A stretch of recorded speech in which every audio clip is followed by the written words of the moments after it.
आज मैं अपनी वीडियो में बात करूँगी किसी को अपने बारे में एहसास दिलाना कि उसके लिए कितने इम्पॉर्टेंट हैं। और कुछ ऐसे ही रिश्ते होते हैं कि रिलेशनशिप में बंदा होता है, अगले बंदे को पता ही नहीं होता है कि हम उसके लिए क्या वैल्यू रखते हैं। वो ये समझने वो कहता है कि जो हूँ मैं ही हूँ, अगला बंदा मेरे लिए कुछ नहीं है। ये एहसास दिलाना इंतहाई ज़रूरी होता है। चलिए डिस्कस करते हैं वो कौन से ऐसे पॉइंट्स हैं जिससे हम एहसास दिला सकते हैं अगले बंदे को।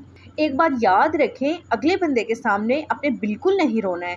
और कुछ लोग होते हैं हमदर्दी बटोरने के लिए रोना धोना शुरू कर देते हैं और उनके अपने आप को यूँ दिलाते हैं कि हम बहुत इम्पोर्टेंट हैं, ये हैं, मगर उनकी नज़र में ऐसा कुछ नहीं होता है। वो कितना कितना कर लेंगे, नहीं कर सकते हैं। और ये बात इंतहाई ज़रूरी है कि आपने रिक्वेस्ट कभी भी नहीं करनी। रोना धोना फ़ौरन बंद कर दें।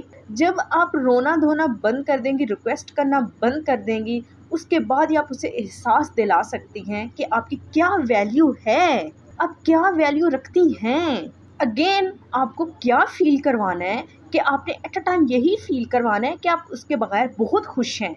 मतलब कि आपको ज़ाहिर करवाना है कि आपकी ज़िंदगी में बहुत खुशियाँ हैं और आप अपनी ज़िंदगी से बहुत मुतमईन हैं। एक बात बताती हूँ आपको, ये एक बहुत बड़ा साइकोलॉजिकल फैक्ट है कि लोग अपने दुख से इतने दुखी नहीं होते जितने वो दूसरे के सुख से दुखी होते हैं। तो आप इस फैक्ट का इस्तेमाल कीजिए, ये दिखाइए कि आपकी लाइफ बहुत खुशियों वाली है, आप बहुत मज़े में हो, बहुत खुश हो। और ये बात आपके पार्टनर से कभी नहीं बर्दाश्त होगी। उसे ये समझ नहीं आएगी ये मेरे बगैर कैसे इतना खुश हो सकता है, मेरे इसे तड़पाने के बावजूद भी ये इतना खुश है, आखिर ये तड़प क्यों नहीं रहा है। मुझे तो उम्मीद थी कि ये मेरे बगैर तो जी नहीं पाएगा, लेकिन ये तो बहुत मजे से जी रहा है। एक्चुअली हम सीधे लफ्ज़ों में ये कहूँगी, हम लोग ना उल्लू होते हैं उनकी नज़र में। हम सीधे लोग होते हैं जो हम लोग उनकी चालाकियों को समझ नहीं पाते हैं। और अब यहाँ यही बात ज़रूरी है कि अब हमें एहसास दिलाना बहुत ज़रूरी हो गया कि जनाब हम जी सकते हैं आपके बिना। और जब आप ये पॉइंट यूज़ करेंगे ना, यकीन माने 100% श्योर हूँ मैं कि वो खुद तड़पेगा, वो खुद आपको ना वैल्यू देना शुरू कर देगा और इससे वो इतनी हमारी कदर करेगा ना। ये बात भी कह सकते हैं कि जब हम किसी को वैल्यू देते रहते हैं और वो अपने आप को इतना स्पेशल समझता है ना, वो चौड़ा हो जाता है कि जनाब जो हूँ मैं ही हूँ, ये तो कुछ भी नहीं है, ये तो मेरे बगैर जी भी नहीं सकता, सांस भी नहीं ले सकता, मेरे बगैर तो खाना तक ना खा सकता। ऐसा पॉइंट ऑफ व्यू बन जाते हैं और फिर आपकी वैल्यू मज़ीद घट जाती है क्योंकि उसके पास हमारे वीक पॉइंट चले जाते हैं। वो आपको कुछ भी नहीं, वो खुद को बहुत इंपॉर्टेंट समझते हैं। तो जनाब आपको यही अब करना पड़ेगा, आपको ज़ाहिर करवाना पड़ेगा। वो ना भी हो तो तब भी आपको कोई फ़र्क नहीं पड़ने वाला। यकीन मानिए, सिर्फ और सिर्फ एक दिन की मार होगा, तीर की तरह सीधा ना हुआ तो कहिएगा, 1-2 दिन के अंदर अंदर वो आपसे रिकॉन्टैक्ट करेगा। चले जनाब अगले पॉइंट की तरफ चलते हैं। वो कौन सा है, आपको कभी भी इमोशनल नहीं होना है। जो लोग डिस्टेंस रिलेशन में हैं, ये उनके लिए भी फार्मूला बहुत ज़रूरी है कि आपको इमोशनल नहीं होना। जब भी फ़ोन कॉल पर बात हो, चैटिंग हो, इमोशनल बिल्कुल नहीं होना, या हो भी जाए तो ज़ाहिर बिल्कुल नहीं करवाना। सामने वाला इंसान इसको आपकी कमज़ोरी समझेगा।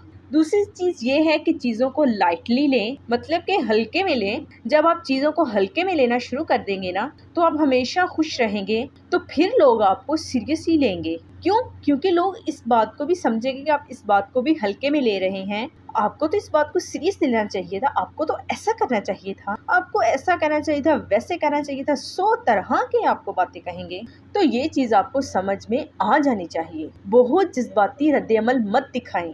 आपका पार्टनर बहुत सीरियस मूड में हो तब भी आप हंस के जवाब दीजिएगा, टाल मटोल कर दीजिएगा या फिर कोई शुगर लगा दीजिएगा। खैर जो बन पड़े वो कीजिए, मगर चीज़ों को लाइटली लीजिए। इंतहाई ज़रूरी बात कि अगर आप चाहते हैं कि आपका पार्टनर आपसे तड़पे, तो कोई भी चीज़ उसे आसानी से प्रोवाइड मत कीजिएगा। अगर वो चाहते हैं कि आप उसे बैक टू बैक कॉल करो, तो आप थोड़ा सा गैप डालकर कॉल कीजिए। यानी कि कॉल करेंगे ज़रूर, मगर जो हमारे पार्टनर को चाहिए हम उसे देंगे ज़रूर, मगर एक डिस्टेंस के साथ, थोड़ा सा तड़पा के मीन्स मतलब कि थोड़ा सा सब्र के साथ, तहम्मुल के साथ।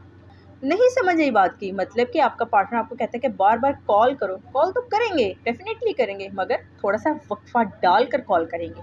अगर आपका पार्टनर या फिर दोस्त कहता है कि मिलने आओ, मिलने जाएंगे जनाब, क्यों नहीं जाएंगे, लेकिन थोड़ा सा लेट करके, मतलब कि खुद को आसानी से अवेलेबल मत करो। जो चीज़ जितनी कम दस्तयाब होगी उसकी कीमत उतनी ही ज़्यादा होगी। जब आप उसे आसानी के साथ दस्तयाब नहीं होगे तो वो एकदम बेचैन हो जाएगा और ये कहेगा, जो हर किसी की बात होती है, यार इतने बजे कॉल क्यों नहीं की, किसके साथ बिजी थे, कहाँ थे, क्यों नहीं की कॉल, जवाब मुझे चाहिए। आपका पार्टनर एकदम पूरे का पूरा डिस्टर्ब हो जाएगा। ये फैक्ट है जनाब, निचोड़ निकाल लीजिएगा आप खुद भी। उम्मीद करती हूँ कि इस एनालिसिस करते हैं अपने रिलेशनशिप का एनालिसिस, या फिर कोई और भी रिश्ता हो सकता है। थैंक्स फॉर वॉचिंग, आपकी मेज़बान अलीशा।